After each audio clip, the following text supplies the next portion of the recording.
Mga kakampi, 55 araw na lamang at Pasko na.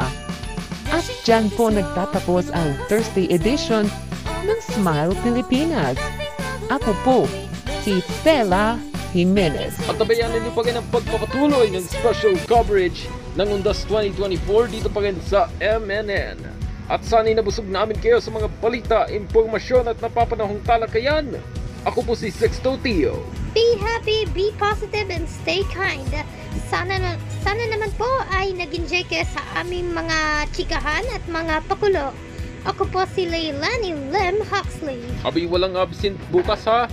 Unang araw ng Nobyembre dahil patuloy pa rin ang mga balita at serbisyo publiko na hatid namin tuwing umaga. Ako naman po si Craig Jimenez. At Stella, mukhang nakakalimutan mo na yung sayo. Salito ka naman, Stella. Walang tigil ang ngiti, walang pakitang saya, walang humpay ang ligaya. Basta every morning, sama-sama pa rin tayo dito lamang sa Smile Pilipinas!